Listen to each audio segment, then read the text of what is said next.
Tom Clark's Main Event is a Boink Studios production. And now, on with the show. This is Daddy Show.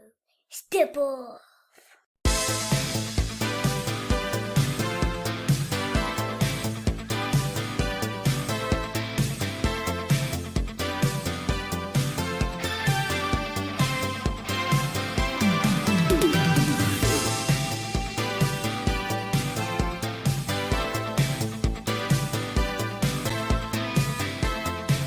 Hey, what is up? Welcome back to the program, folks. Thank you for tuning in. Ladies and gentlemen, my name is Tom Clark, and this right here is the one and only Tom Clark's Main Event. What's up, kids? Welcome back to the program. I'm going to time that intro so right as we pop in from black, it's going to be perfect. One day I'll hit it. I've been trying for years. I'm not quite there yet. I'm either too soon or I'm way too late. I don't know what else to say. Happy Friday to you. I hope you guys are doing great. How's your week been? Oh, man, is there stuff to talk about for me this week? But I can't tell none of you. There's stuff maybe in the works for yours truly. I don't know. I mean, there is. Whether or not it's going to happen, I don't know. I'm going to be very vague because I have to be. Before we go any further, hit that like button for me, kids. Hit this thing for me. Hit it so hard you break it. And then share the feed. We're nothing if not attention hounds up in here, okay? So share the devil out of this thing, all right? Hit the like button. And by the way, turn on the notification bell so that way the next time your boy goes live, you'll know it. I got a haircut this week. And every time I get a haircut, I'm thinking, what are you thinking? You're getting older. Just let it grow. Like I got friends who are like younger than me who are losing their hair. And I'm happy to say, bam, you know what I mean? I'm just saying. So just let it grow. I got more gray in my beard than I do my hair. I'm contemplating doing something about that. And I'm being advised it's a terrible idea by professionals who are like, for God's sake, don't do it. You're going to regret it. It's my face. It's my hair. Why can't I just do what I want? Don't live my life for me. By the way, we got a special guest here today. Ladies and gentlemen, Cody Rhodes. Cody. He's not ready to come on yet. He's thinking about it. He hasn't committed. We've been trying to call him. He's ghosting us. That's two weeks in a row I've done that joke. I'm not going to stop because it's too much fun. I don't even care. Let's say hello before we bring our real actual special guest on. Chris Sims, how you doing, my friend? Good to see you. What's up, Shannon? Gene, how are you today? Welcome back to the show. Reggie, what's going on, my friend? Josh McManus, how are you, sir? Alicia D. Byers-Brown, how you doing, my friend? Good to see you. Oh, come on, Shane. There he is. Sugar Shane Odom, what's going on? Will, good to see you, dude. Don't anybody be hitting me with stuff. It's too early. CRP Chris Patton in a work meeting, but wanted to say hey and send my love. Oh, dude, you're the best. You're awesome. Dude, turn us up on your speaker and just hold that phone up. Be proud of it. Just do this. Just do it. Like, what's the movie when you got the boom box? I'm showing my age. So, yeah, just do that, man. I'll be yelling at everybody for you. You tell me when you do it, and I'll just start yelling. In other words, I'll just use my normal speaking voice. David Down Under, how are you here we are, in the lovely land of Australia. Good to see you, my friend. Matthew Plummer, how are you doing, my friend? Happy Friday to you, sir. Mark Gray, what's going on? Double V Victor Vasquez, I'll get it out. Rebecca, how are you doing? This one's CRC. We got a CRP and a CRC. Good God. Hola, E. How are you doing, my friend? Belinda, welcome back to the show. We got all our regulars. This is awesome. Shree, how you doing? Doing good, man. Doing good. Miss, how about you? Robbie, what's going on? You young guy with his pulse on what's cracking. Yeah, okay. I appreciate you. Air Jackson in the house. What's up, Air? How you doing, my friend? You hang around this show long enough, brother. You're gonna get a nickname. Ask Jumping Jeff Sharma, he'll tell you. Huh? What's up, Tim? How you doing, my friend? Good to see you. He's going to be at Dynamite and Rampage next week. Oh, dude. Picks or it didn't happen. Sandy in Germany. Guten Tag to you, my friend. How's life in Germany today there, Sandy? How's the weather over there? I mean, it doesn't change my existence one way or the other, but I'm being nice. That was kind of creepy, wasn't it? Before we bring our guest on, she insists that you hit the like button. She won't come on without it. So hit the like button and share the crap out of this feedback. Put it everywhere you know. You know that friend that hates pro wrestling and hate when you ran about it? Share it to him.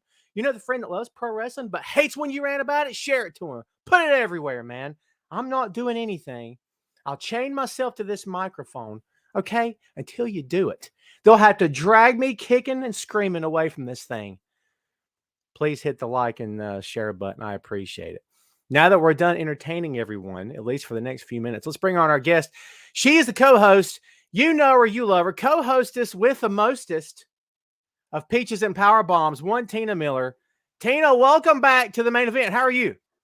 I'm doing good. Hey, Tom. Hey, everybody. It's great to be here. Yes. Kids, you remember Tina. Tina, you remember the kids. Kids, please make Tina feel welcome. Make her feel at home. So there you go. Let's get the things happening in the background here. We've got so much to talk about. Oh my God. We've Yeah, got we so much to do. talk about. I can't wait to get into it. I know you're ready. You've been talking about it all week. I've intentionally Yeah. not watched any of your stuff this week.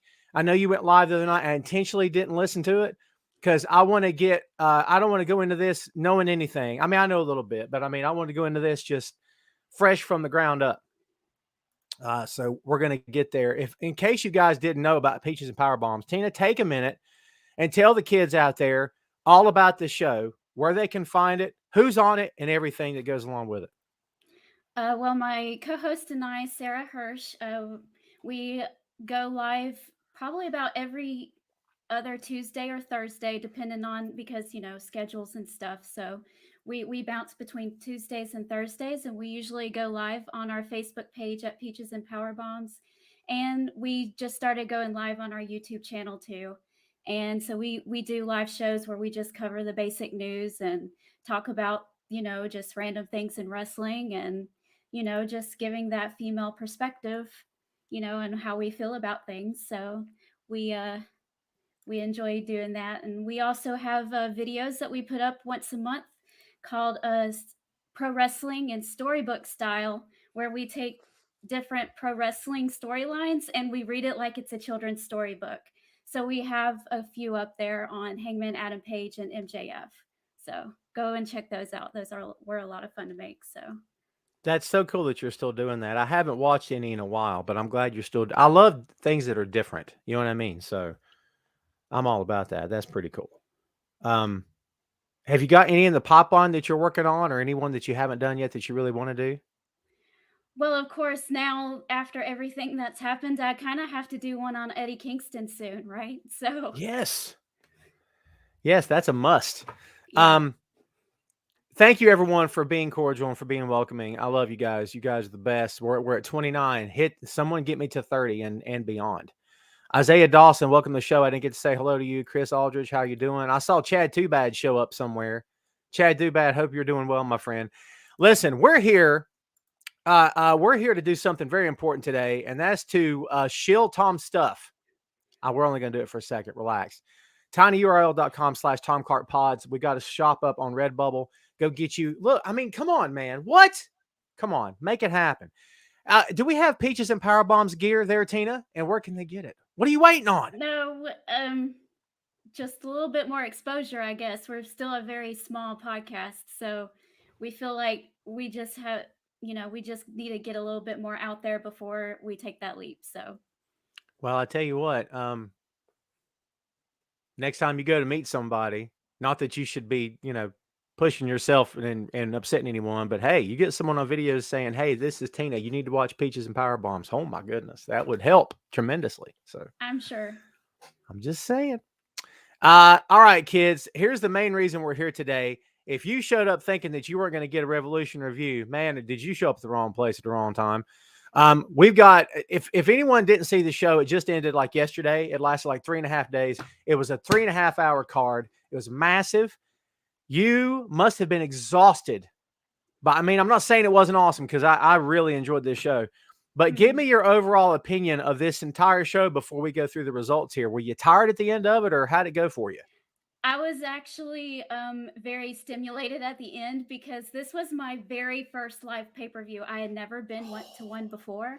So I was just so excited to be there. I almost didn't want the night to end. And it took me a long time to go to bed that night. So, but I was kind of emotionally exhausted by the end of the first match. I'm going to be honest. I was Oh, like I'm sure.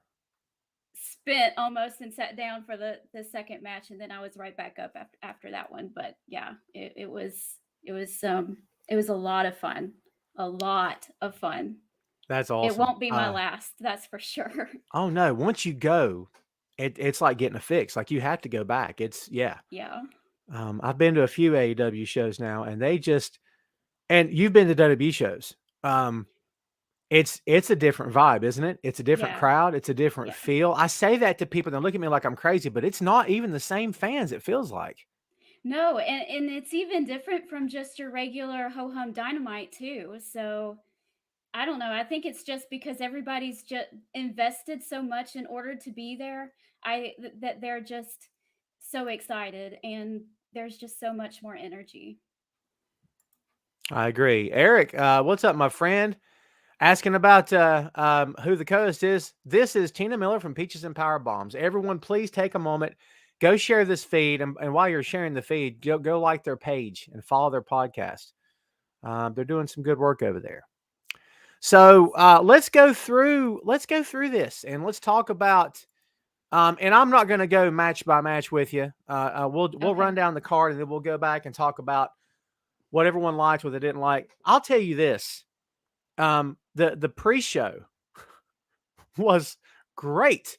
Like the buy-in was at the end of I'm like, man, that was an episode of Dynamite right there, just about. Man, it was so good, just the pre-show. I mean, you have to know that when the buy-in is that good, you're like, yeah, wow, dude.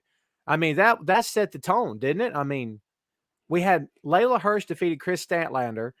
Hook defeated QT Marshall. The House O Black, Malachi Black, Brody King, and Buddy Matthews defeated Pac, Penta Obscura, and Eric Redbeard. And then, of course, well, that's your pre-show right there. That right there is a great show. What about that? Kicking the show off the way they did. That must have got you guys pumped and ready to go, didn't it? Well, we were still trying to get up to our seats during the first match, so we did miss Layla Hirsch and Chris Statlander, unfortunately. But I think we walked right in when Don Callis was doing punked everybody out, thinking that Kenny Omega showed up. So that's about when we walked in. But the Malachi Black and and the Penta match got me and my dad all hyped up. So That's yeah, cool. it was pretty exciting. What's your take on the Alex Abrahantes gimmick with the robe and the painted face? Part of me says, don't worry about the other guys. But the other part of me says, if this was done in that other company, people would hate it. So why does it work here for you? And if it doesn't, why? I don't really know. I don't know too much about the Dark Penta character and all of that kind of stuff because I'm new to all of these people because I didn't get to watch Lucha Libre or anything like that. So it's all new to me. So I'm just trying to give everything a chance before I actually um, give it an opinion. So I don't know. I liked the Lucha Brothers a whole lot, and I like the Cerro Miedo stuff. So, but I'm just trying to give it a chance right now. It looks a little silly to me, but I'm trying to give it a chance. Best answer is that I'm not sure about it, but I'm going to see what happens. That's the best answer. I don't know if that answer applies to everything in wrestling because certain things you do give certain things so many chances, and that certain thing continues to upset you. But with something like this, I think it's a great answer. Like, and there's no wrong answer, right? But the Right. idea of I don't know about this, but because I don't know about it, I won't pass judgment. I'm going to see how I feel later. I wish everyone could take that. So basically, Penta ran a gimmick in Lucha Underground. Was I'm trying to remember what they called it. Penta El Zero, I think, or Pentagon Dark, Penta Dark, or something like that, Hmm. and or Pentagon Black, whatever it was that they. And I guess he can't use that here. I'm supposing. So they just did a play on it, calling Penta Obscura. So Christopher Wilson saying, check out Lucha Underground when Penta and Phoenix. He's right. If you ever get to watch any Lucha Underground, and I know MLW is bringing it back and using it here and there, but the original Lucha Underground is different. It's a little bizarre. It's not a typical pro wrestling show, but that's one of the reasons I really liked it. I thought they did some good work. Let's kick off the regular card here, kids. because I know you've got a lot to say about this, about the first match. Eddie Kingston getting what was advertised to be his first big win. And I will say this, one of the things that struck me was at the end of this match when he goes straight to the corner to put his hand out and you see Chris tell him something. This is no disrespect to Eddie at all, because I love Eddie, but Chris has that timing that you can only learn working for another company, and he's got years of timing. So like it almost, I don't know what he said to him, but my guess would be it's like, back up, wait a second, like let it milk and then come in, because you could Right. hear Eddie shout, I respect you. Like he didn't just come in and shove his hand in his face, because if Eddie had come in cocky and too ha ha ha, you know what I'm saying? Like it might would have been, wait Right. a minute, I thought this guy was supposed to be face. So kudos to Chris for knowing, wait a minute, ease up, take a minute, take a breath, now come in. And I He was thought it probably worked. feeding off the crowd too and feeling all of that, so it was probably Yes, getting to him. So, yeah. I agree. Yeah. Talk to me about this, and let's talk about your fan experience with Kingston. If anyone's not seen the photos, they got to go check them out. Talk to me about Yeah. this, and Oh how my was it for goodness. you meeting Eddie in person? Okay, so first of all, I'm gonna say that before I met Eddie, it was kind of a last minute decision because FanFest was just a giant fiasco.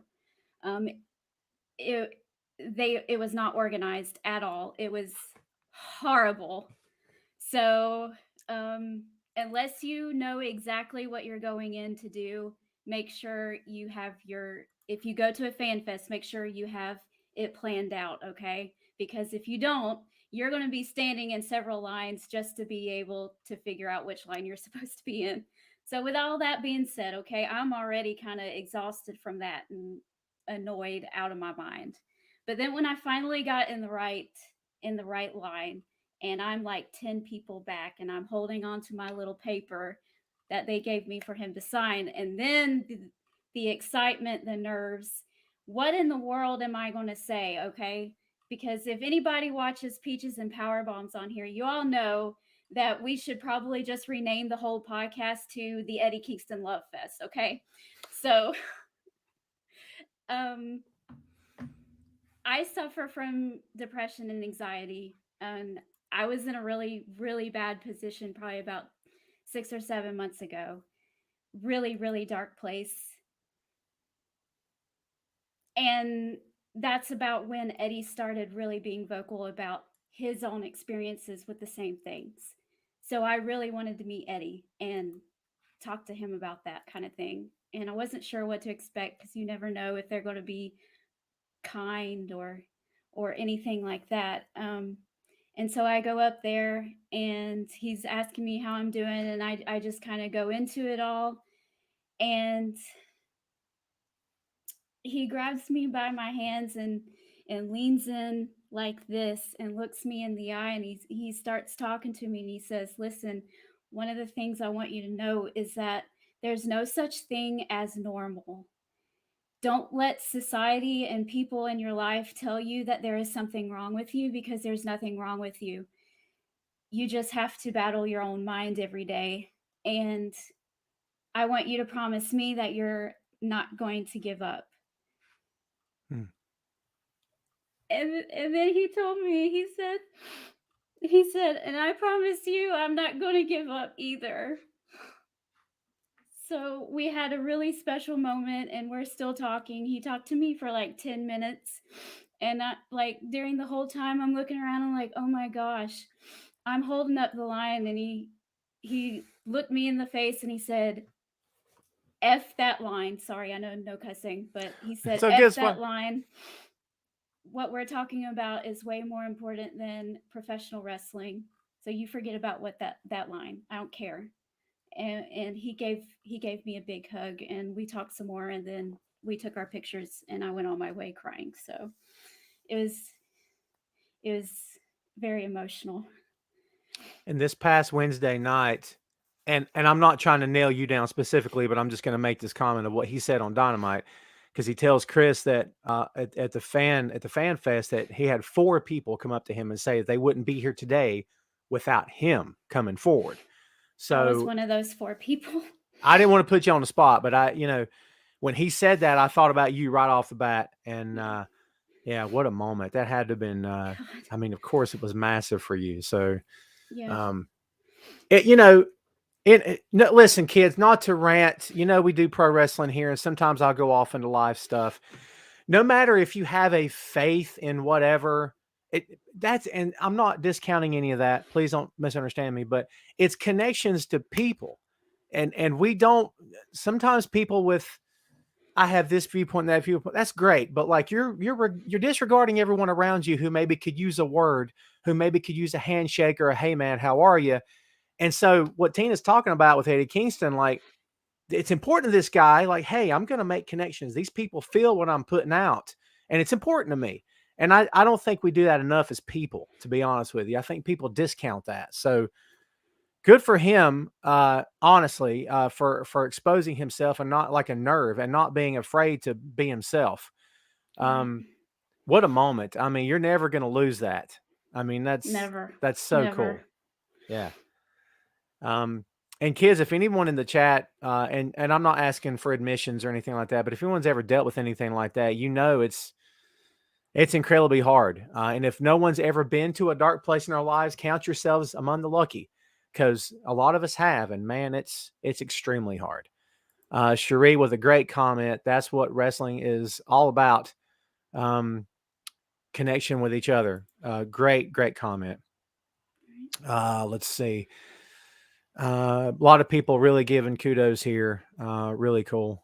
Um, yeah, we couldn't go any farther today without sharing this. I mean, you know, and I go back to that MJF and Punk thing where, when Punk was kind of digging at him in those promos and saying, for you, that was the best night of your life. For me, it was a Tuesday. Like, I don't think Kingston's that way, like in that storyline, right? But No. this was a No. hugely important night for you. It obviously was Mhm. for him, or he wouldn't have put it in that promo Wednesday. Absolutely. I don't think he would So have spent that much time with me either if it didn't mean anything to him. So, yeah, it's connections with people that you don't. A lot of people don't understand it. So he's yeah, it's hugely important. And I'm sure that behind the scenes he told Chris 1,000 times, I appreciate you. Thank you for this, yeah. because Chris didn't have to do anything. I mean, at Chris Jericho's stage in his career, he's like Babe Ruth. He can call his own shot. It doesn't matter. If he didn't want to put Yeah. Eddie over, he had to put him over. And what are they going to do? Say no? You have to put him over? No, of course not. But Well, Chris and knew it was just the right time. the mere fact that Chris has to be the physical embodiment of the dark thoughts that those of us like Eddie and myself yourself every day, like I'm, you're not good enough. You don't deserve that success that you're about to achieve. So you should just walk away from it. And he has to actually go out there and say those things to someone's face who deals with that all the time. So Yeah. that has to be a really, really hard job to do. I don't know if I could do it. So kudos to Chris Jericho for that.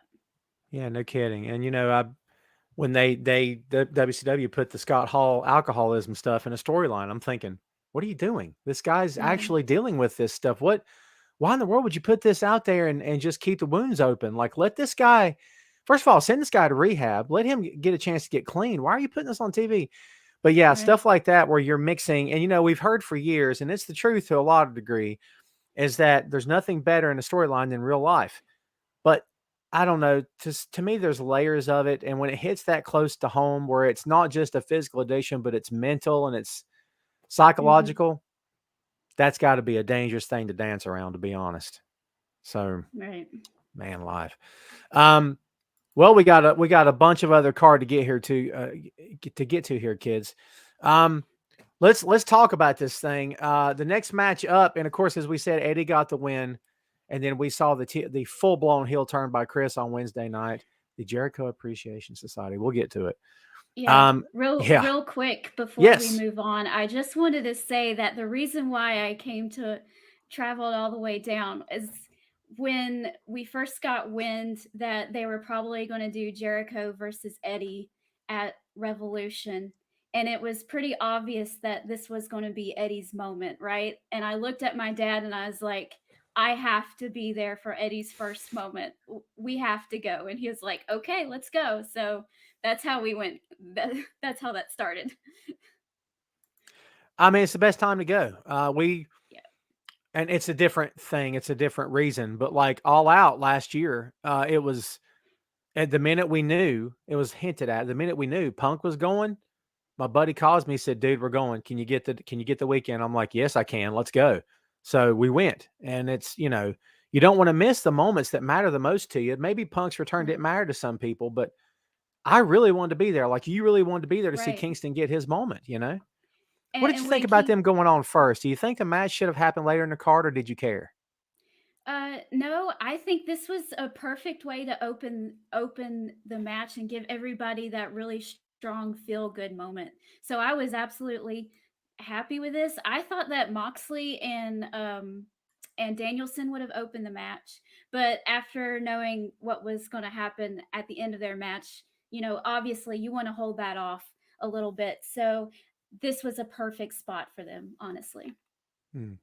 Yeah, I agree with that. And plus, you get a lot of the emotion out of the way first, and it's not that you're dreading it, because you weren't dreading it, but it's the anticipation of, oh man, here we go. But you get out of the way first, then hopefully the rest of the night you can breathe and relax and have some fun. And yeah, I Yeah. get that. I totally get that. Um, let's see, Jurassic Express, three-way tag team title match for AW World Tag Team Championships. Of course, defeated Red Dragon and the Young Bucks to retain the titles. Wardlow, and we're going to circle back to Wardlow like crazy here. Wardlow defeated, of course, Christian Cage, Keith Lee, Orange Cassidy, Powerhouse Hobbs, and Ricky Starks in a Face of the Revolution ladder match for a future AEW TNT Championship match. Jade Cargill defeated Ty Conti, retaining the TBS Championship. CM Punk, as we said, defeated MJF in a dog collar match. Dr. Britt Baker, and no, I don't have it queued up. I'll hit it in a bit. Retained the AEW Women's World Championship against Thunder Rosa, and John Moxley defeated Bryan Danielson by pinfall. And I'm going to go on for another 2 days. Darby Allin, Sammy Guevara, and Sting defeated the Andrade Hardy family office. And then, of course, in the main event, Hangman Adam Page retained the AEW World Championship against Adam Cole. I assume your favorite match was Kingston and Jericho. What's your second favorite of the night? Probably Moxley and Bryan. It's good stuff.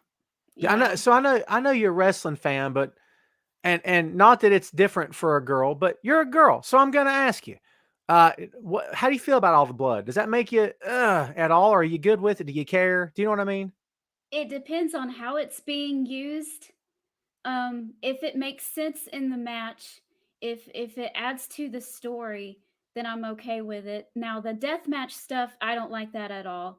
Hmm. I'm a really big empath, so it really kind of triggers and kind of puts me in a really bad spot when I see that kind of stuff. But just like blood in the match, if it makes sense. But the problem with AEW, I think, is that they use blood. They lean on that a little bit too much, and it's like, okay, I to me, the three fundamentals of AEW is dives, biting, and blading, and they just need Hmm. to back off on those three things a little bit. So I would say, and I think a lot of fans my age and older would believe that this is them playing to us. I don't know that that's it. I think that they all have the opportunity to do this stuff where they couldn't do it in certain other companies, and they're like, let's just do this. What do we, I mean, if the company says we can, let's just do it. But you're right. I think it's, for me personally, is it too much? I mean, I knew color was going to happen in Punk and Friedman, and I knew yeah, color was yeah, going to that made happen, but sense. it's like, and I'm sorry, if you're not going to have color, then you shouldn't have a cage match. You shouldn't have a dog collar match. You certainly shouldn't have a hardcore title match, for God's sake. Like, these things make no sense with no color. That's why when the other company does them, I'm like, you just hit the guy in the head with the ladder, but that doesn't cut him, not even accidentally. Come on, Right, right. you know. But I feel you. I'm not a deathmatch guy either. Not to go off on a rant, but like, what's his name from GCW? I'm not a the pizza cutter and all that. You know what I mean? I'm just not. It's not for me. And Um, I think too many of them bite each other in AEW, and some of them doesn't make any sense. Like MJF is supposed to be this sophisticated, I'm better than you, you're filth. Why are you putting something that's filth in your mouth? I mean, to me, so it makes sense for Eddie Kingston and John Moxley and stuff to bite, but MJF shouldn't be biting people, in my opinion. But Ron Emerson with a great point. It's so frequent, it's almost desensitizing. Great point. yeah, yeah, Like it doesn't mean anything. Nick Gage, thank you, Ron. It doesn't mean anything if you see it too much. It's right, like I was gonna say porn. I don't want to make conversation weird, but it's kind of like the idea of, well, now it doesn't mean anything because it's, you know what I mean? It's almost like, well, now people are desensitized to certain things. But I totally get what you're saying. Um, yeah, it's I don't know. Different strokes, right, and all that. So I mean, for some people it's too much. For some people it's like, no, no, give me more. I don't know. I mean, I think the hardcore and deathmatch stuff maybe has its place, but from me, I don't think it should be a promotion that's full time. I mean, again, I'm ranting, right? But I think there's among the many reasons ECW is no longer here. I think and for me, the biggest reason ECW is no longer here is because their audience was this big, and that's fine if that's all you want to do is play to that little audience. But if you want to be this big, then you have to start stretching. You got to start stretching what you're doing. And you take the stuff that plays to this crowd and you keep it, but you put it in a pocket and you don't make the whole promotion, because otherwise you're not going to get mainstream. And it's just not going to right. happen, you know? So I don't know. That's my comment on that. Wardlow, the turn we knew was going to happen. Um, I loved it. I read many comments after the show that was the loudest pop of the night. Is that the case? Was it the loudest thing Yeah, that happened? it was the loudest thing that happened. It was pretty. It was really great. Yeah. I I don't mean, think anybody was sitting down during that. Even my dad got up, and he has arthritis, so he doesn't get up very much, but he was like, "Oh, here we go. Here it comes. Here it comes." he's like, help me up. I got to see this. Uh, Right. what do you think the timing was right? It felt like it was way more than enough time had passed. It was the right time, wasn't it? Oh, it was the perfect time. It was the perfect time. And this, I don't think that they should have a really big storyline, just something a little bit to go through the summer maybe, and then set MJF to get that world title by the fall. So let's get started. Yeah, I agree. I've been comparing the Wardlow turn to the Batista turn, and I think it's appropriate. I will say this about, and I was talking to Phil Lindsay last night. Shout out to Phil Lindsay, kids. We did an episode of the 6M last night, and we were talking about it off mic, and I said, I saw his promo Wednesday night, and in my view, he nearly lost that crowd. Wardlow was very rehearsed to the point of Hmm. almost being too bad. Not that he can't talk, but for me personally, I'm like, oh man, you need to stop, dude. Don't, this crowd wants you. Don't lose them. But then when he talked about growing up poor and he wanted to do this because he loved it, but also because he wanted to provide a living and provide a better way of life, then he hooked him. But I thought, Yeah. man, it took a long time to get to that. So it's like, Yeah. I can see why WWE would want him because, in my opinion, that's the exact promo they would want him to cut.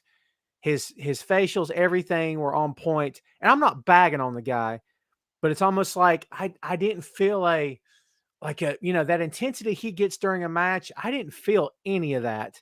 So I'm not saying this is doomed. Don't get me wrong, but I wonder long term, is he going to keep elevating, or do you think he'll hit a certain part and can't get above it?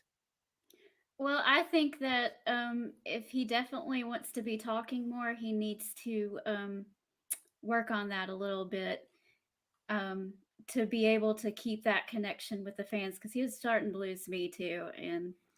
But I kind of already knew that that was one of his weaker points, just because um, Justin LaBar from Busted Open and the Wrestling Inc. podcast, uh, he managed him when he was first coming up in a really local promotion there in Pittsburgh, I think, and he Yeah. said that he couldn't really talk all that well when he first started, but Mm. he's getting better. So I'll hope that he continues to get better because otherwise he's going to lose that crowd. I agree, and I think he's got his upside is far better than his downside for sure. Yeah. Yeah, I'm Of curious course, to see what happens.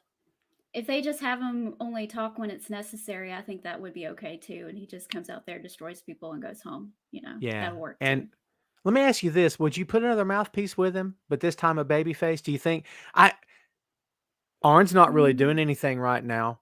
What if you put Arn with him as a mouthpiece? That's an interesting idea. I mean, That's a good idea. I think it would work short term. I think you would need to elevate him straight to that TNT title if they did decide to do it. Yeah. Which everybody believes that Scorpio, and we'll get to Sky here in a second, but like, oh, he's going to lose next week. I'm like, has anyone not been paying attention to this show for the past year? Like, they've built Scorpio to this point. They're getting ready to go to the West Coast. The guy's from LA, I think. He's going to walk into the Forum without that title. Are you kidding? Are we? What? I And do mean, you really think that MJF is not going to retaliate next week?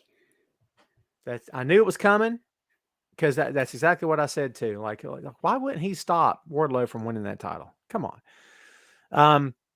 It seemed very quiet for Jade and Conti. But I will say I didn't hear Mm, very many people booing at all. I didn't hear anyone booing Jade.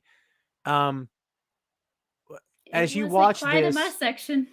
really, No, wow. of course, we were a little bit further away from the ring, so you probably didn't hear us.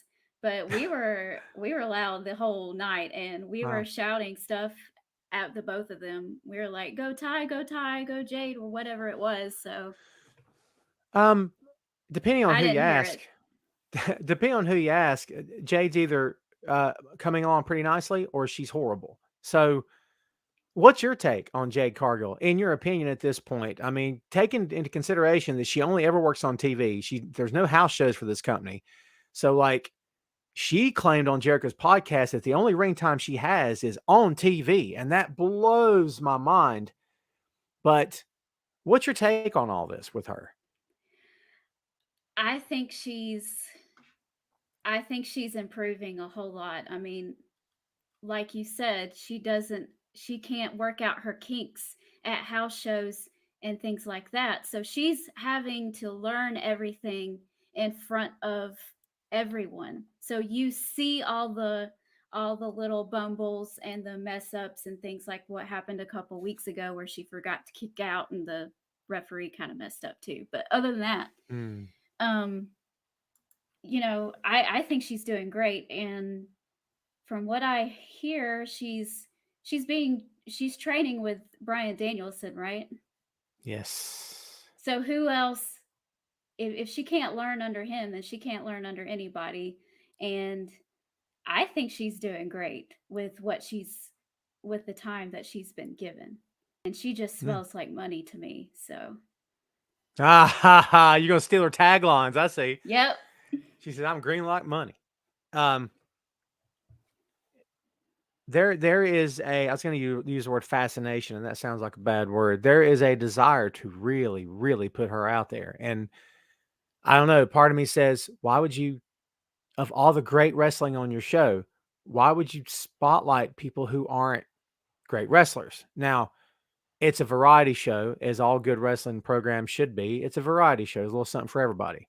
But I don't know. And it's nothing personal. It's never been personal with me, with anybody in this business. But I don't know. From where I'm sitting, I'm like, she's gotten better for sure. Is it that she's live TV good 8, 9, 10 minute match? You know, I don't know. That's all in, I guess, your opinion, whoever's opinion, right? What about Eric Red? I had to talk about Eric Redbeard. If they have not offered this guy a contract, shame on them, because man, he's in great shape. That Yeah, must he have looked been that great. House of Black match. I got to flip back to the pre-show. That House of Black match must have been a fun match to watch. Yeah, it was. It was a lot of fun and it got us in the mood to start the show. So I agree. Um, They should give him a contract too, but yeah, I love that guy. it's kind of hard because of how bloated it is right now. I think they should sign more women than men at this point. But I'd agree with that. And there's a lot of good women on the independent circuit that they've used on Dark and Elevation. So I think there's opportunities there. Speaking of, we'll segue to the next women's match. Britt Baker defeated Thunder Rosa. This really felt like Rosa's night until we find out that next week Dynamite, they're in Rosa's hometown in a steel cage. So, I mean, that's fine. But like, did you think this was Rosa's night, or did you think Baker was going to come out with a W? I kind of was split 50-50 on it. I was like, I was okay with either decision because, Thunder Rosa, they've been building her up for a year now. And, and if they wanted to keep the title a little bit on Britt Baker for a little bit longer, just to give Thunder Rosa a little bit more oomph to the storyline, I was okay with that too. I honestly think that they shouldn't have had a title match. I was kind of hoping that they would have done like the tag team match that they did last week on the pay-per-view and then waited to do the title match at a later date, either in her hometown or at Double or Nothing or something. But I'm not the booker, so it was still a good match though. You shouldn't care about who's booking. You should stick your opinion out there in everybody's face, make them choke on it, just like everybody else does, and say, I don't care what you think, I'm right and you're wrong. So. Nah. That's a great comeback. Nah. That's okay. Pro wrestling is subjective. So. It is. What have I been saying, kids, for 2 years on this channel? You kidding me? Someone gets it. Freaking Tina gets it. How come no one else can get it? Mox defeated Danielson. Oh my goodness. And I love that this wasn't a bust him in the mouth from the second the bell rang. I love that. I love that it didn't go outside the ring the second the bell rang. It wasn't a Jon Moxley match the second the bell rang. This was a Danielson match. And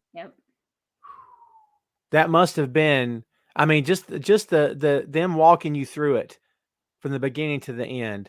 It had a plausible beginning. It had an exciting second act, and the third act of that match was great. So, I mean, to me, it told a great story all the way through. What'd you think about the ending? Was the pin a little weird for you?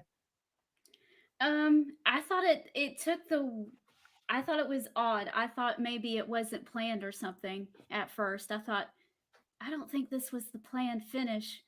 But oh well, it happened.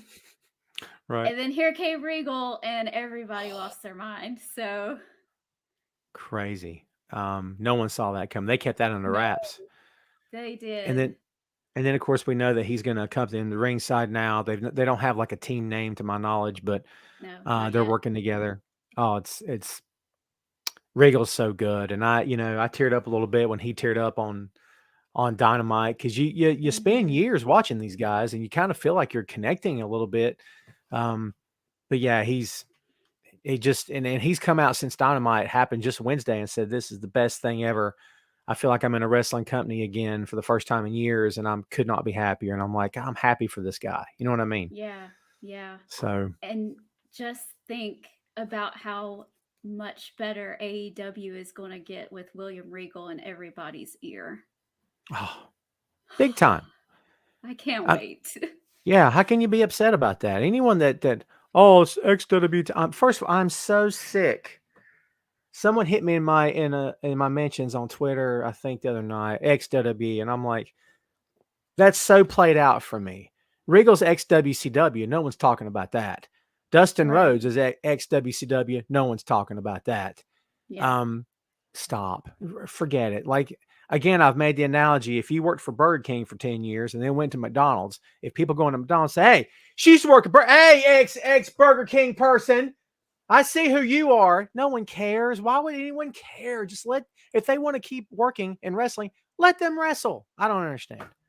And why would you want a brilliant mind like William Regal's to fall by the wayside just because he used to work for the other company? Yeah. My goodness. Yeah. And they let you know what they thought of what they wanted from him. They showed him the door. So yeah, he didn't ask for his release. They showed him the door. So let the guy go be happy. I don't know. Darby Allin, Sammy Guevara, and Sting. I don't care. People say, well, this shouldn't have been on the main card. Shut up. This was a fun match. And the Jeff Hardy thing, this past Wednesday, that was we knew it was coming eventually, but we can circle back to that. And then Hangman Adam Page, excuse me, defeats Adam Cole. And I don't know if Ray Dean's here or not, but I think Ray's still in mourning right now that Adam Cole didn't become the champion. So what did you think about that main event? It felt like, I mean, any one of these matches could have main evented the show, but it was good to see the champ have a good match. And it felt like people were turning on Page just a little bit just because they love Cole so much. Did you get that vibe in the crowd? They weren't turning on him because of Cole. They were turning on him because Hangman Page was doing a lot of heelish stuff there at the end. He taped Adam Cole up to the ropes. A babyface doesn't do that, and he did some other things too. I think he shoved one of the Dark Order members when they came out to try to shoo Red Dragon away. And after, did you all get Hangman? Y'all didn't get Hangman's promo at the end, did you? No. On camera, no. Okay.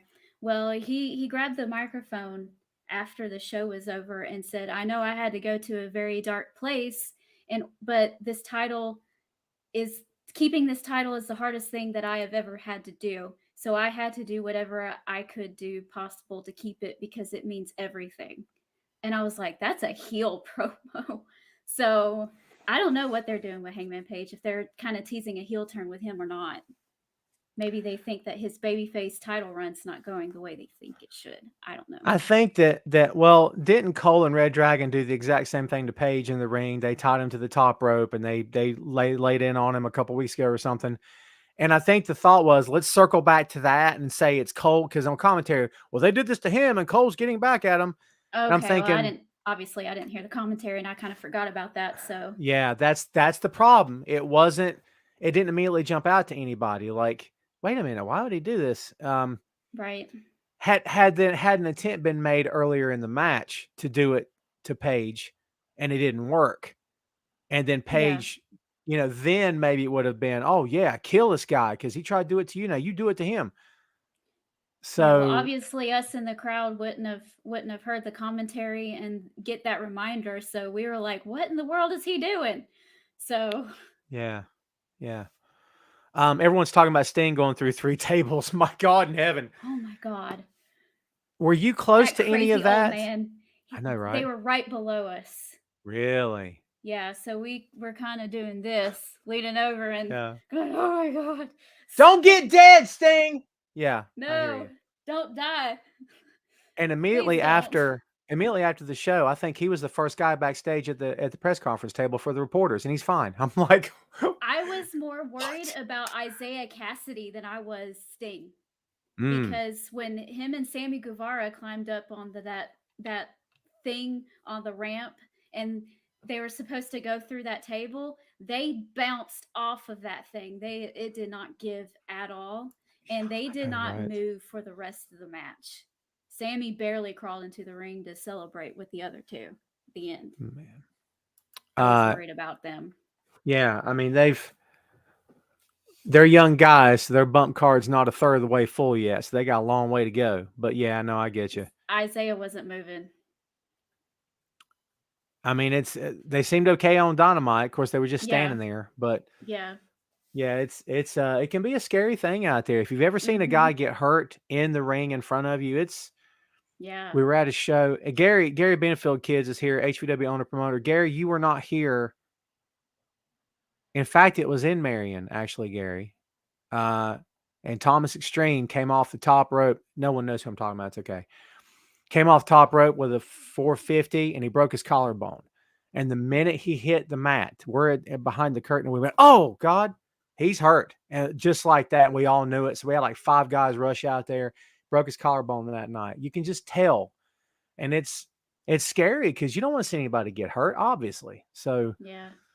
I was at an indie show one time and someone went through a table right in front of me and broke their arm. So probably 5 feet away from me. It was ugly. So yeah, it happens. I mean, it's the old, what's the time honored saying? If this ain't ballet. So there you go. Well, ballet's not easy either, but That's a great comeback. You're nailing the comebacks today. Well, you think that, pal? Let me tell you something about ballet, buddy. They I break love that. stuff too. Don't be surprised if you're doing one of those spin things and someone comes out there with a chair. I'm just saying. No. But wouldn't that make it fun to watch? There's your Revolution card, kids. Fun times to be had. And if you haven't watched it, go back and check out the replay. It's absolutely worth your time for sure. We alluded to this, not alluded to, we flat out said it. Chris Jericho's heel turn this past Wednesday. Did it work for you? Did it not work for you? People are talking about the Inner Circle. And I'm like, shut up. They were fun. And then Hager joins him. At first, he doesn't know whether to join him or not. I'll give you a chance to answer, but here's one more thing. Sammy Guevara comes out for the main event with the Inner Circle vest on and doesn't even acknowledge the fact that his team is divided and over. So, like, how do you piece all this together? I think Sammy Guevara is just wrapped up in Ty Conti right now, so he doesn't care. Yeah. I agree with that. You made a funny, didn't even know it. So yeah, I love Chris. I do. And I don't love some of Chris's weird views. And I'll leave it there. Okay. But as the character and the guy in the ring, the veteran, I love him. He's in phenomenal shape. Looks great. He looks great. And that crowd on Saturday night, you guys loved him. Like, no. Shut up. I didn't. Yes, you did. You love him. Not that night, I didn't. Yes, you did. You've got a Chris Jericho shirt right now. I do have a Chris Jericho shirt, but I did not wear it that night, and I booed him, and I did not sing Judas. I couldn't do it. You got to sing Judas at the freaking show, man. It's part of the deal. Not when he's fighting Eddie Kingston. Eddie Kingston above everybody. All I know is I never saw dudes in the crowd singing Real American when Hogan came out. I'm just saying. So,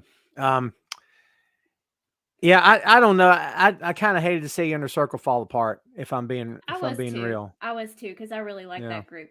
They were a lot of fun. And now it feels like this is all about him, the Jericho appreciation. So I guess that's the gimmick, though. It's all about him now, right? Well, he's a heel, so of course it's all about him. That's a good answer. When I saw Chris walk down the ramp with his hair, the way it looked, the way he was, I knew something was up. Carlos knew by the hair. He's like, you see that guy's hair? I knew it was up to no good. He had that hair, and that hair said something to me. It said, look out, stuff's about to go down. Larry says, I wish I'm going to leave it there and not come back to it. Brother, I'm with you. So, but anyway, we'll see. We'll see where it goes. I love 2.0. And if the only 2.0 that you guys know are from TV, you need to watch Being the Elite because they are hysterical. They're hysterical. Do you ever catch Being the Elite? Not a whole lot, just here and there. Hysterical. They're so funny. And like, it's hard to keep a straight face with them. But I love they're going to get TV time. And I love they're getting it with Chris because they make sense with him. And Daniel Garcia, people praise Daniel Garcia as if he is the next Danielson. And I'm like, no disrespect to this guy. I'm a little sick of hearing about, oh, he's the next whatever. He needs personality, in my opinion. He needs something. Exactly. Right? But maybe now he'll get that something standing next to Jericho. So if this works, I love it. You know what I mean? And that's not me throwing shade on Garcia at all. I'm just saying from my perspective, I'm like, God, I'm so tired of hearing this. Just give him something, you know. Yeah, there's your card, kids. And as we say, Jericho's heel turn, we'll see how it goes. We talked about Jeff Hardy's debut, and everybody's making a big deal about how his brother's getting stomped, and he's got to do this down the ramp. Like, don't dance, Jeff. They're killing your brother, Jeff. They just kicked him in the face, Jeff. Why are you dancing? Like, he got down there faster than Sting and Darby did. And which makes me wonder if you hear music you don't recognize, and everyone knows the Hardy Boys music, wouldn't you have stopped kicking Matt in the face and go, holy crap, it's Jeff Hardy? But no one stopped. That would have gave Hardy a chance to stand there, do a little dance, and then come down to the ring with a chair in his hand instead of by himself. Like, this is me critiquing way too much. Well, why What did didn't you he think about? run? Why didn't he run down there, help them clear the ring, and then do his dance when they played his music afterwards? It would have We're made more critiquing. sense. We're critiquing a man dancing. I'm just saying. It's what's the world come to? I'll tell you something about that dance. It shouldn't have happened then. It should have happened then. Yeah. I don't know. I heard someone this week say, "Well, that's the WWE and Jeff. He's still got the mindset of you got to hit your signature thing when you hit the ramp because they're all told that in that company. That's why every time the women come Probably. out in WWE, every woman in that company has to come out and do their thing. It's a spin or it's this. Every single woman they sign, they say, "All right, girls, huddle up. You hit that ramp. You better do your thing." And I'm like, "Oh my God, stop. I get it. Like you had a signature, signature, signature." So maybe that's what he was thinking. I got to do this. I got to do this Jeff Hardy dance thing. So that's just me Oh, critiquing something funny. speaking of entrances, what did you think of CM Punk's Ring of Honor entrance? It's I know it's there's some it's a controversy over it. Like, get over it's yourselves, people. But it's a nation divided with the Punk entrance. Um, Phil and I again last night off mic discussed this, and I said uh, when he was in ROH didn't have a streaming service, and I'm in North Carolina. ROH wasn't on TV here, so I didn't yeah, go out of my way to buy DVDs online, and YouTube wasn't massive at that time either. So like I knew very little Ring of Honor, so I didn't know the song. However, when it came out with the gear, I said, "That's old Ring of Honor gear. This must be an old Ring of Honor song." And I said, "Sweet." He probably asked for this, and they gave it to him. Good for him. And the next day, whoa, how come? And I'm like, what? You know, yeah. what's your take on it? Well, I didn't know what it was either, for the same reasons as you. Plus, I think when he was in Ring of Honor, I wasn't watching wrestling on TV at all at the time, so I had no idea what it was. But when he came out there, I just put two and two together and was like, I bet that's his old Ring of Honor entrance because they just purchased the the company and the tapes and everything, and there he wanted to and his Ring of Honor stuff was in the MJF storyline too, so it made a whole lot of sense. Just because somebody doesn't exactly know everything doesn't mean that they don't get it.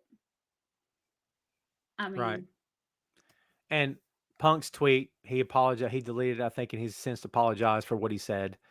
Um, I didn't see his tweet. I didn't bother looking it up. I don't care. The thing, one of the things that turned him sour against the other guys was that they tried to control everything he said. They would send Yeah. him messages and tell him you need to delete that tweet because you said the S word. And he's like, "What? You want me to delete the tweet because I put the word that in there? What?" So he did it. And I'm like, don't ever try to control this guy because you're eventually going to start adding some resentment there. So I'm glad AEW doesn't try to control him. And I'm Hmm. sure he deleted it of his own accord. These guys are people too, kids. I mean, they Yeah. say things maybe in the heat of the moment or because they're getting tired of hearing you talk. I don't know. I'm not defending him. I guess maybe I am, but people make much do about nothing, in my opinion. Um, It's a silly what thing to get all wrapped up about. I agree totally. I totally agree. This kind of flew under the radar for the whole show, but I tweeted this out and it's still getting hits as we speak, which is crazy. But I said something to the effect of that Scorpio Sky won his first singles title in that company on a show that included Chris Jericho, John Moxley, Bryan Danielson, Swerve Scott, Keith Lee, and he was in the main event. If that doesn't tell you what they think of Sky and the fact that they gave this, not gave, but because I put at the end of the tweet that he earned this, I think he's totally earned it. I love the fact that he won this title. I love the fact he kind of slid in the back door with this title and nobody saw it coming. Um, No. I'm all about this. What do you think about Scorpio Sky? I think it adds a new twist to the whole TNT title picture. I think it adds a breath of fresh air because we've been getting kind of the same thing other than Miro and Brody Lee, besides those two. Mm-hmm. It was kind of the same type of thing. the smaller type guy has the TNT title, and he's, you know, going off with it, I guess. And I know Scorpio Sky is kind of like smaller too, but it's a different dynamic with Scorpio Sky. It's different to me, and I think that they need to move a little bit away from the four pillars with the TNT title too. Move away from that and give somebody else a chance with that title too, besides just Sammy Guevara and Darby Allin having it all the time. So Yeah. yeah. And we'll see if you agree with my take. I don't believe they have enough titles. I think they need another set of tag belts, and I think they need another singles championship for the men. That's what I think. What's your take on that? They have a whole lot of tag teams right now, and especially I hate to say this, okay, and I'm probably going to get a lot of heat. And I like the Young Bucks, don't get me wrong, but they kind of like to hog the tag team spotlight a little bit. Uh-oh. And They're coming for you. they don't have to be in the spotlight in the tag team division all the time. Okay? So I think another set of tag titles or something would be beneficial for maybe some of those other teams that are really good, and not just really good, but the crowd seems to really like and want to see more. Santana and Ortiz need a good title run. I really like the Acclaim too, and teams like that are getting a lot of attention and building themselves up really well. I think that they deserve a good spotlight. So, Chris, with a comment that I think we all believe is coming, Trios Championships, which Tony Khan has flat out said that he's saving for Kenny by God Omega. So I would love it because the other guys don't do it. You know what I mean? Hit me. What you got? I guess I guess it makes sense if you have to put it on someone that everybody recognizes at first and then kind of move into the next phase. Kind of like what they did with Jericho in the world title, but it's kind of the same thing. It doesn't have to evolve around Omega and the Young Bucks 24/7 all the time is my point. I see the frustration. Kids, send your hate mail to Tina at peachesandpowerbombs.com. So there you go. Keith, I disagree, my friend. I don't see Wardlow squashing anybody next Wednesday. Nope. I think MJF is going to cost Wardlow the match. There has to be a payback here. MJF's not the kind of heel you get one up on and then you just walk away from it. There will be a day of reckoning, and it's coming. Shannon echoes your sentiments earlier. Santana and Ortiz are long overdue for a title run. Yes, sir, Gary. We're talking about the Trios Championships. I think they're coming. And good for them. I think they've got plenty of factions that could compete for the 6-man titles right now. Mm-hmm. So, Cherie, I don't have this in the banner section, so we'll touch on it. What you think about it? Out of the blue? It almost felt like, hey, Tully can't be here anymore. And we're going to do something different. Could you guys just fire him tonight? And they're like, okay, cool. Like it just seemed to come from out of nowhere, didn't it? Did that knock you for a loop? Yes. It was random. Very weird. I don't know where they're going with that. And everybody on Twitter was like, wait, did they just fire him? Like, oh, that's good stuff. Now, had this been building for a while and him warning them and getting their face and saying, you better start listening to me or those belts are never coming back to you. And then 3 weeks later it happened, I could maybe see that. So, yeah, it's kind of weird.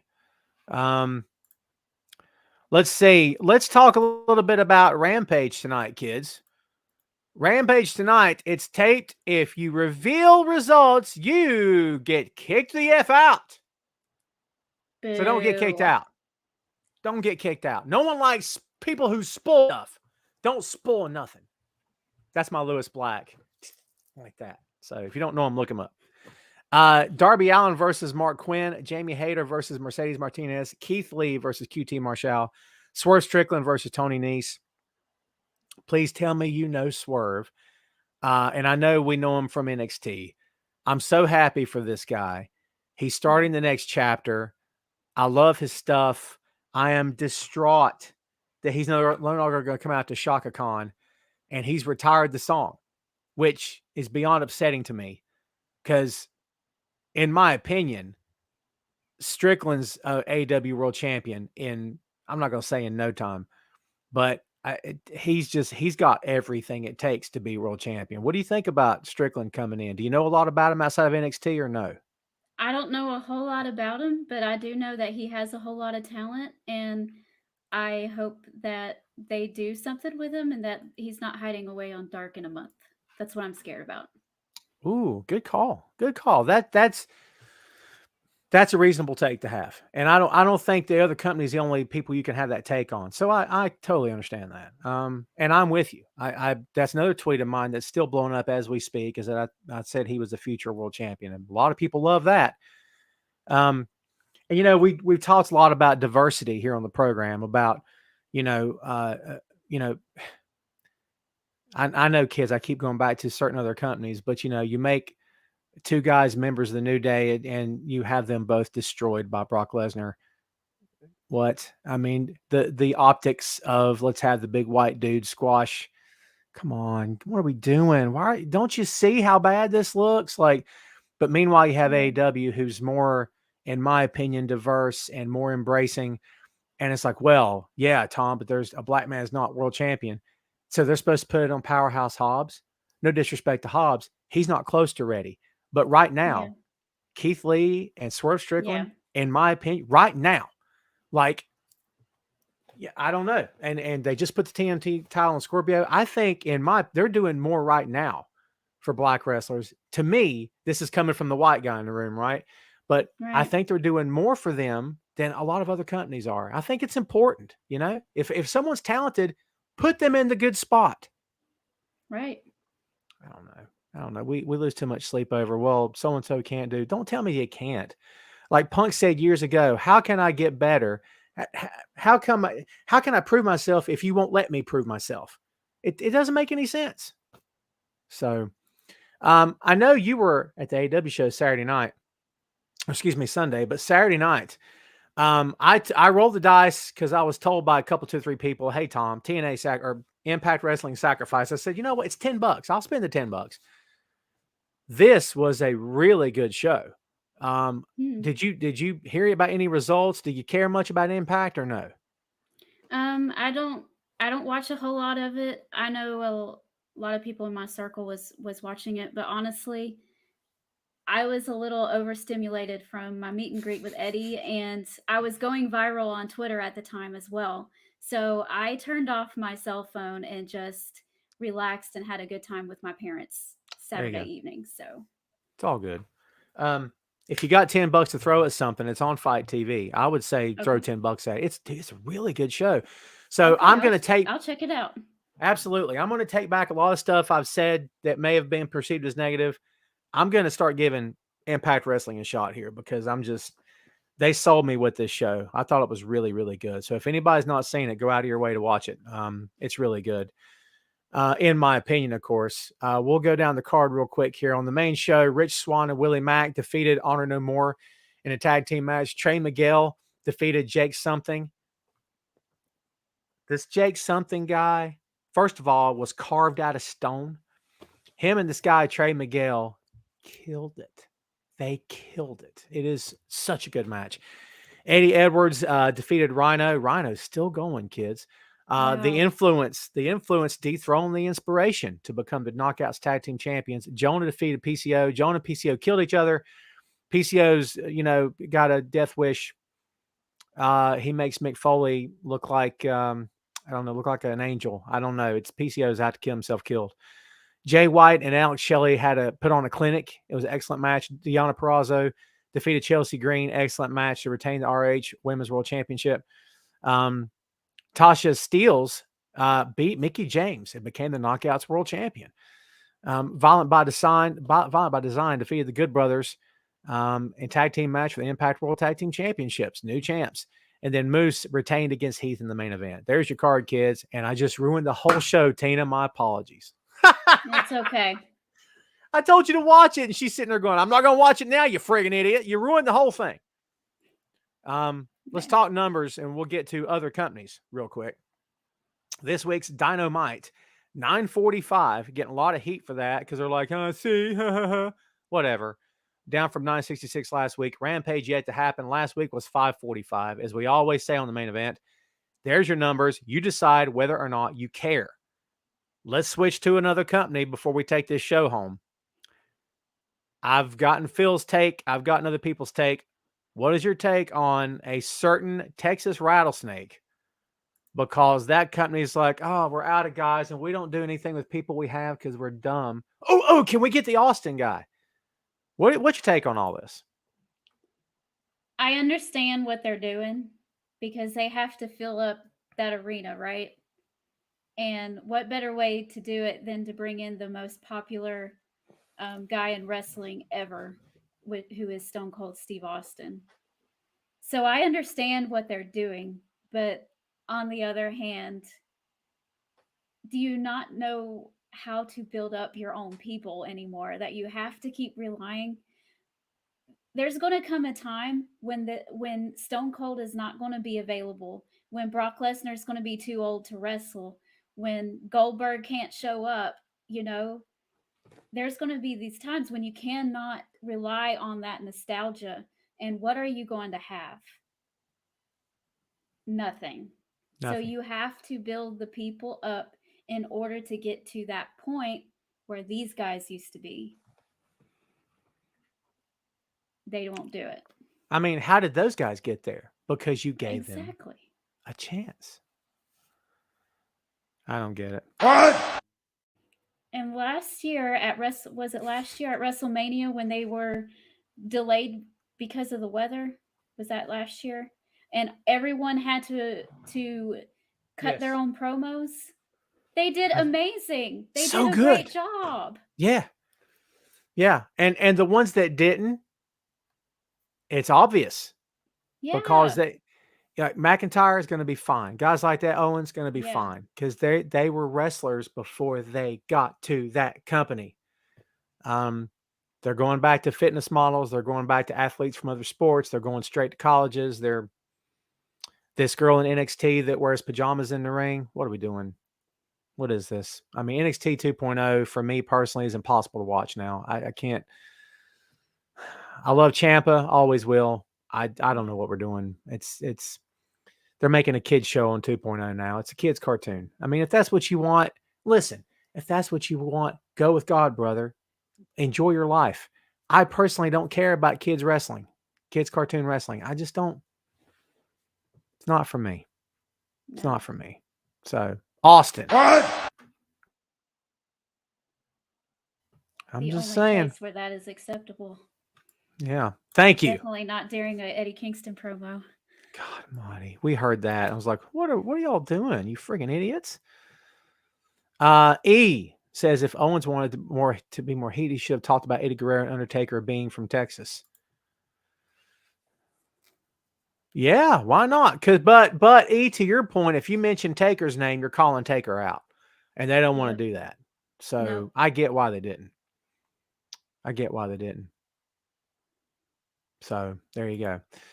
We'll see what happens. What's your take on the overall on the WrestleMania 38 card? Do you have a take on it? Are you going to get the show and watch it? I mean, what are you going to do?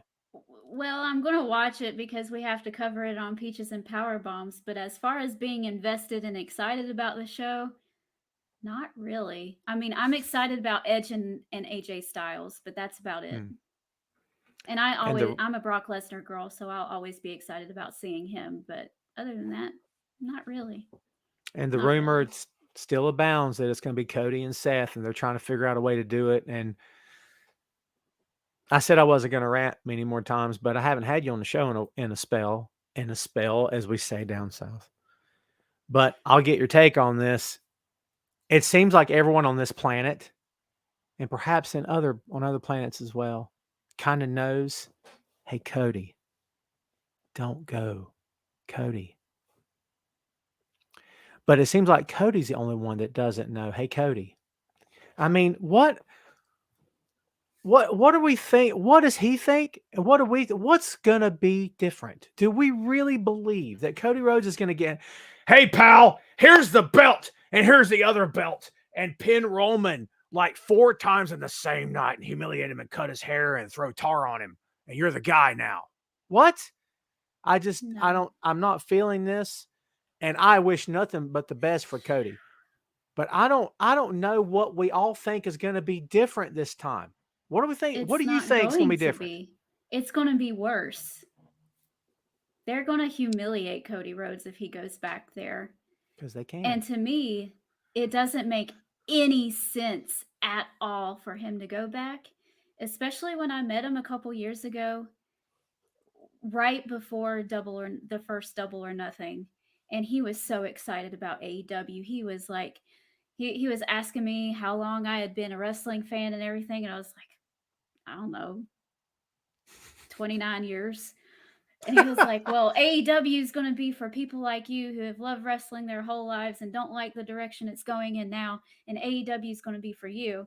And he was, just so excited about being able to create a company where people can perform and wrestle the matches that they want to wrestle and be the characters that they want to be. And he goes crawling back to that.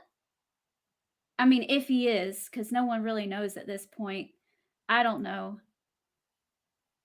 He's not stupid, so he's not a stupid person. I don't know. CRP says if he is getting paid what he is asking, I doubt he will get humiliated. I am starting to think it's a work, and a relaunch of ROH would be one of the craziest works of all time. I'd pay money for that, but everyone is saying it's not a work, that he's. And Chris, you're right. If the guy gets paid, good for him. I Yeah. want to see him get paid. He needs to make off with whatever they offer him. He needs $1 more than that. Whatever. Yeah. I don't care if it's the top offer. Cool. Give me $1 more. Because and let him bank it. And good for him. Good for his family. I'm never against a guy getting a payday. I don't care what anyone says. Well, Goldberg came. Shut up. Who cares? Let him come back. I agree with what you said, Tina, that at some point, but it's not on him that they don't build their talents. His No. phone rings and he answers it. I would answer it too if I wanted to. I mean, so Cody, pay the man. But again, I just don't understand. For years, people said, Tom, Punk, go back to WWE. I said, no chance. Why, Tom? They fired him on his wedding day via FedEx in the mail. In the Yeah. mail. Here you go, pal. They wouldn't answer his texts. They wouldn't return his calls or his voicemails or anything for months. And then they fired him via FedEx on his wedding day. Okay. Yeah. How? So for Cody's case, they kept Dusty's name from you out of spite. Yeah. They kept Yeah. Rhodes, the name that your father earned with blood, sweat, Yeah. and tears. And he carved his arm up, carved his forehead up. And they kept that name from you even after he passed away. I'm very passionate about that. And these Yeah. are who you go back to? I don't get it. I don't get it either. I don't get it. Shane says, Tom, what would the backlash be on Cody from the fans if he goes to WWE? WWE fans will be fine because they're not AEW fans. I don't care what anyone says. They're not. They'll reference Cody from being there before. They'll talk about Stardust. They'll talk a lot about his dad. They're not going to mention AEW. Those fans are going to go, oh, Cody's back. I just don't think it's going to be, in my opinion, it's going to be anything other than that. I just don't think it will be. Maybe I'll be dead wrong. One more thing before we hit SmackDown preview. Dolph Ziggler is your new NXT champion. I don't know why. Tina doesn't know why either. If she does, she's not going to tell you. I don't get it. I'm not going to talk much because, as I say, I don't watch this program. Maybe it would make perfect sense if I did watch the program. However, I do not. But I felt it necessitated a banner. There's the banner. You have any comments? Yeah, they're probably trying to get some of the people that watch Raw and SmackDown trickle over to NXT to see what Dolph Ziggler is up to, and he's the new champion over there. Because they know who he is. They don't know who Braun Breaker is yet, so. We'll take that. We'll Plus, take they that all day. desperately wanted Braun Breaker on the main roster too, so they had to get him over there. Him with that neon singlet. Gotta make the singlet happen. We can't talk about who his daddy is. We sure can't talk about his uncle. We can't. We can use the word gremlin and dog face and have him do the moves, but we can't tell you because of reasons. I don't know. SmackDown preview, because everybody's asking, huh? Big E and Kofi want payback against Sheamus and Ridge Holland. And Sasha Banks and Naomi to clash with Queen Zelina and Carmella. That's it. Enjoy the show. Ooh, Hey. Excitement. riveting. Riveting. Nail biting. Seat of your pants. Edge of your seat of your pants. Where'd that come from? Edge of your seat. I'll get it. This week, Raw, 1.78 million. Barely this, like the same thing as last week, 1.75. NXT, 545. Down just a scoosh. SmackDown, we don't know. Judging from that preview, 5 million. Easy. Last week was 2.26. You know what this means, kids? After this, we open the floor. Now it's time to throw your hate Tina's way for controversy that she unleashed on this show. Send your hate Tina's way. She's ready. She's tough. She's got a strong chin. Yeah, see, I love your attitude. She's got a strong chin. Bring it to her. She doesn't care. She doesn't care. Eric says, great show today, Tom. I know. I got somebody here with me. Quit telling me I can't do stuff on my own. It's not cool. Became a fan of Tina also. Oh, On talk thank anytime. you. See, you were well Yeah, I don't loved. boot anybody off unless they hate Eddie Kingston. Then you gotta leave. You can get out, pal. Chris says Yep. because Braun Breaker is going to the main roster and he's wrestling live events this weekend. Well, yeah, of course. Yep.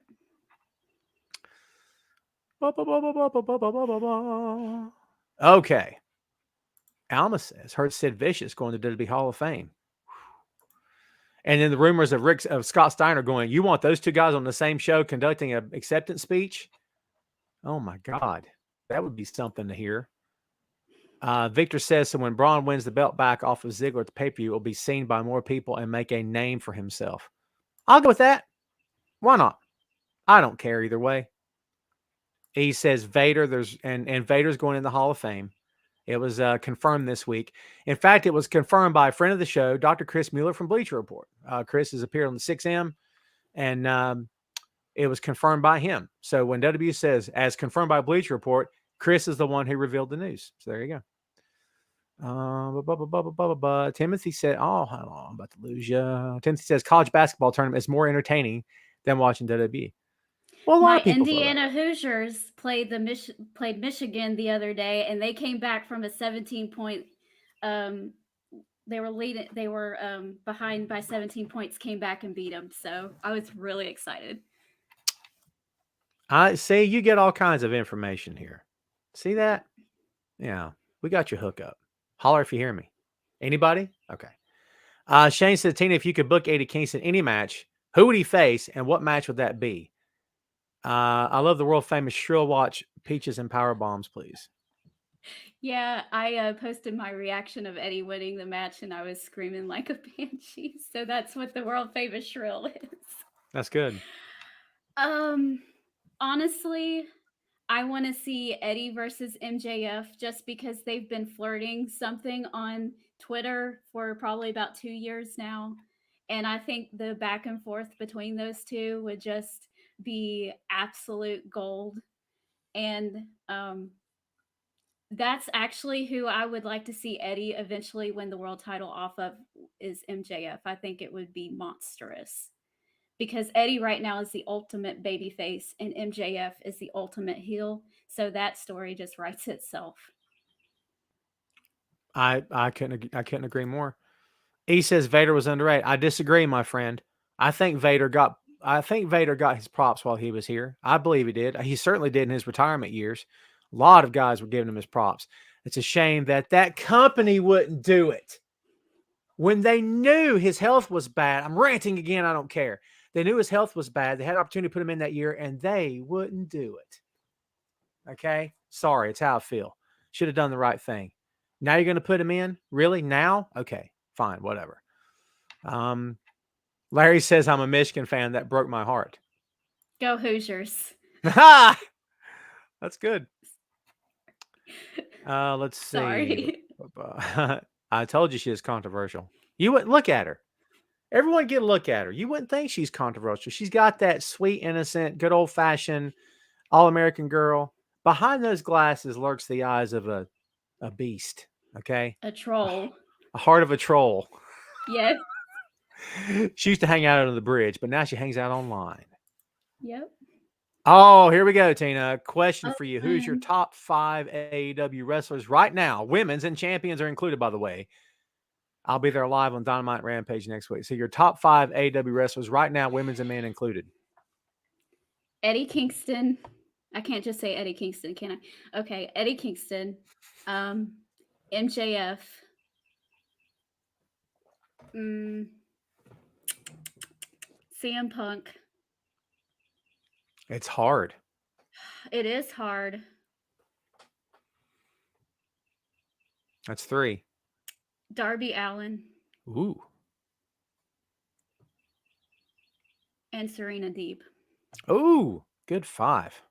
Really good 5.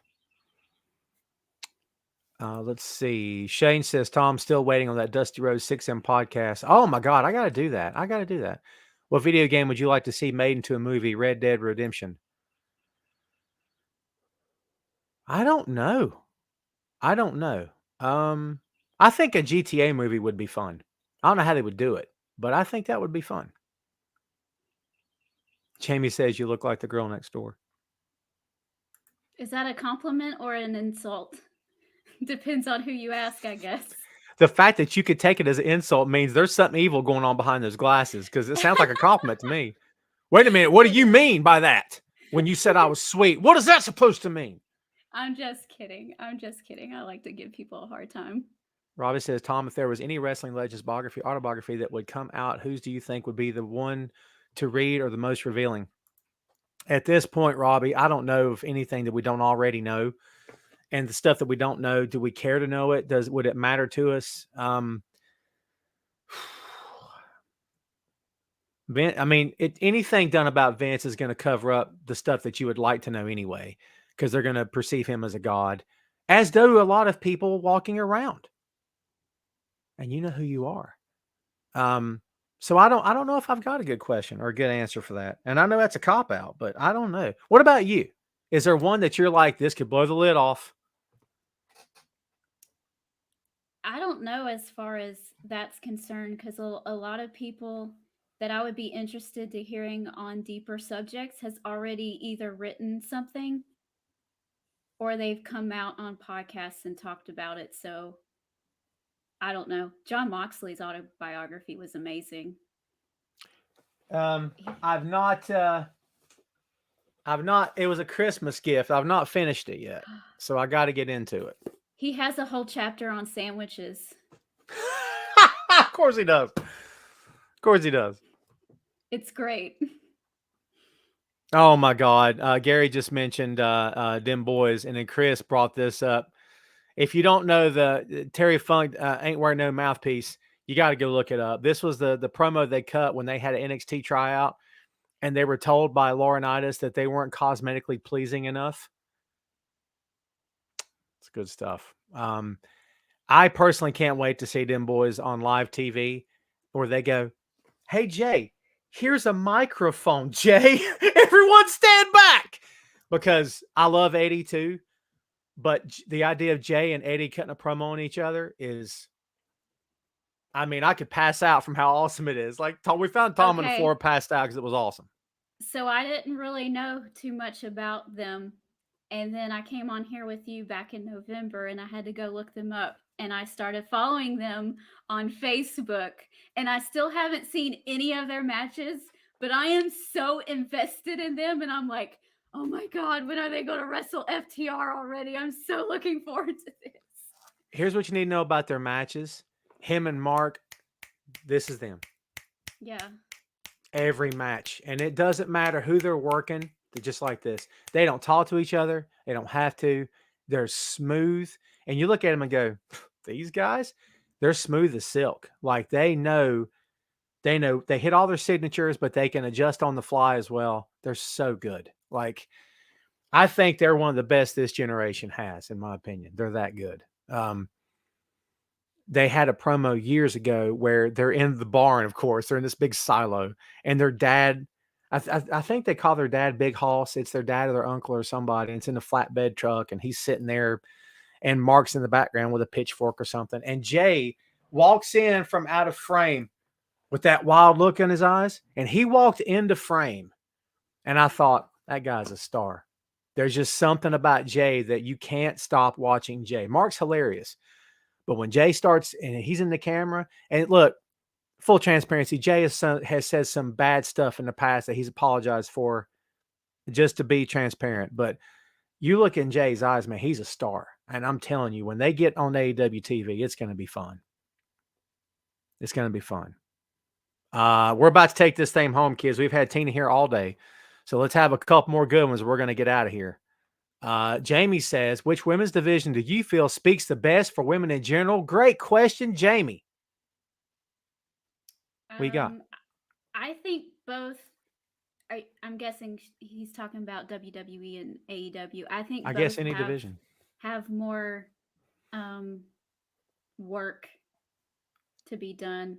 I heard a lot of good things about Impact's women division, so I need to check them out a little bit more. But AEW is doing better, but they need to step their game up as far as their women's division. And you know, things are what they are in Japan, but I know that New Japan is working with what's that word? I always get the names confused, either Stardom or Shimmer, so I don't want to get the names wrong. Someone remind me. Sugar Shane, you're my Japanese guy here also, so someone hit me with that. CRP, who you got?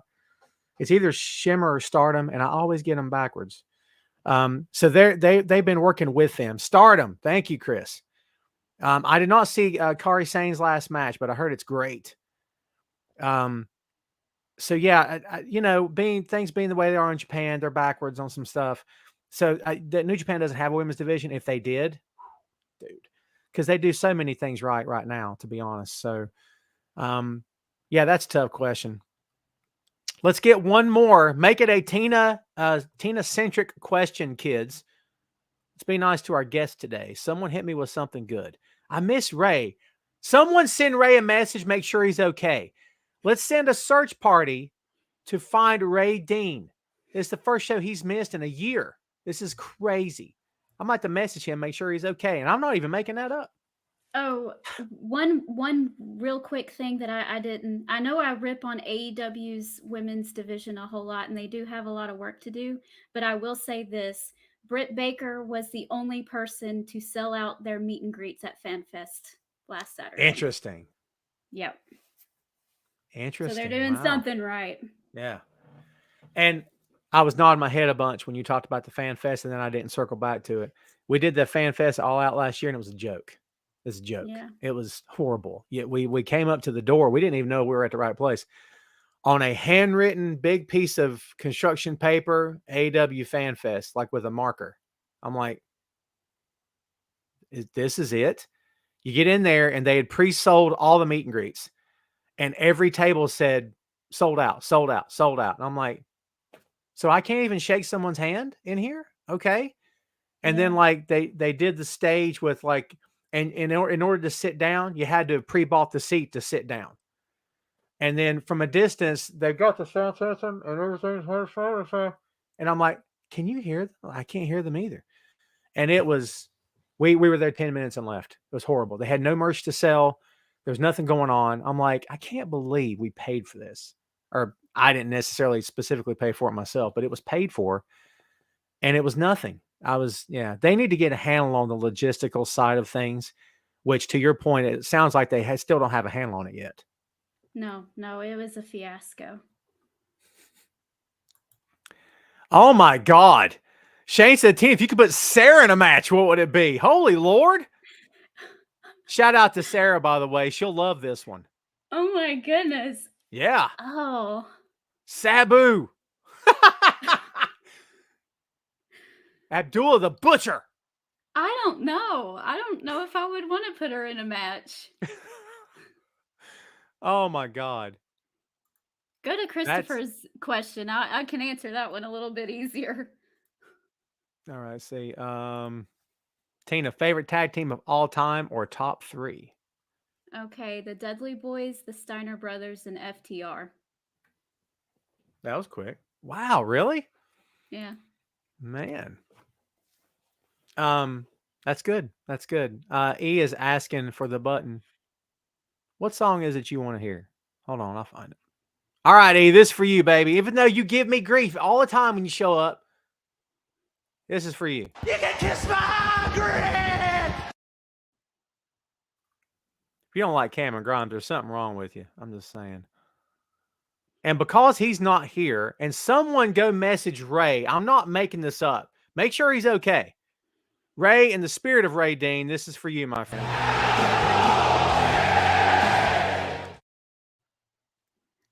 There you go. Got to hit that for Ray. Well, kids, we're going to take this thing home. I got a weekend to get to. I don't know what y'all are doing, but I have a life outside of this wrestling crap. I'm just kidding. I really don't. This is all I got going for me. This is about it. This and a couple other little things, and I got a kid and a wife. That's about it. Everything else, far second, third, fourth, and fifth. I'm just saying. So I really don't have anything else going on. Let's close the floor back up. Don't ask any more questions. You had a chance. You lost it. Okay? It's over now.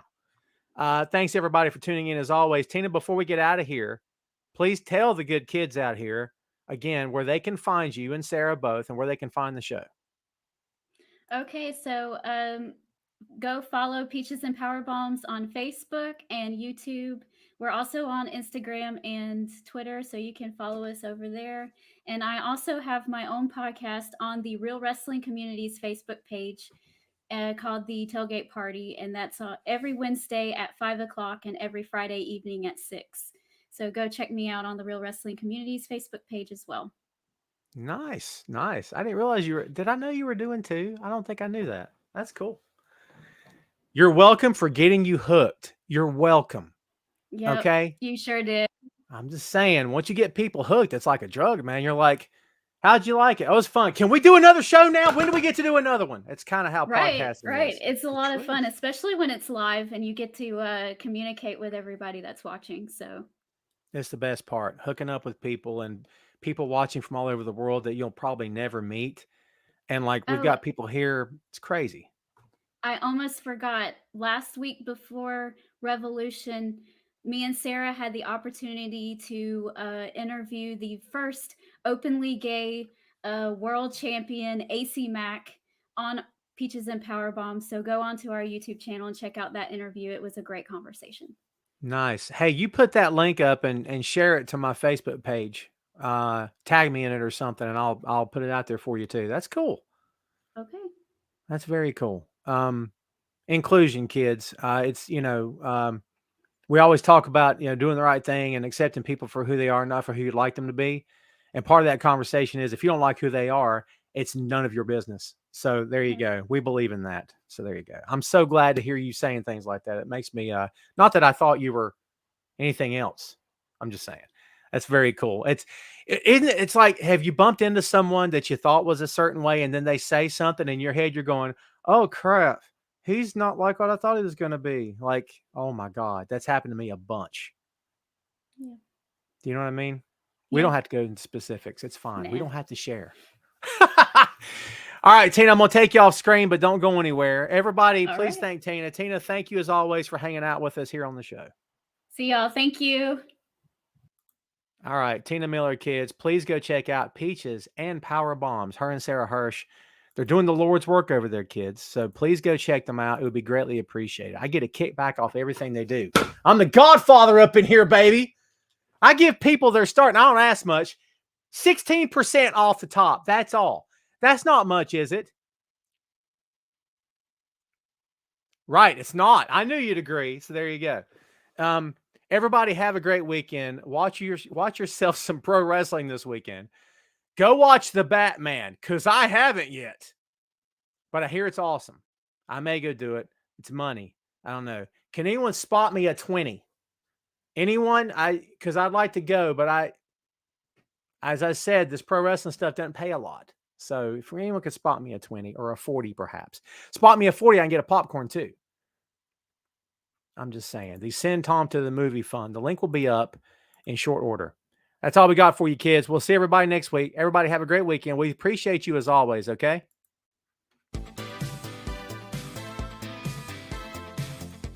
Thanks as always, kids. We'll see you next time. Tom Clark's Main Event.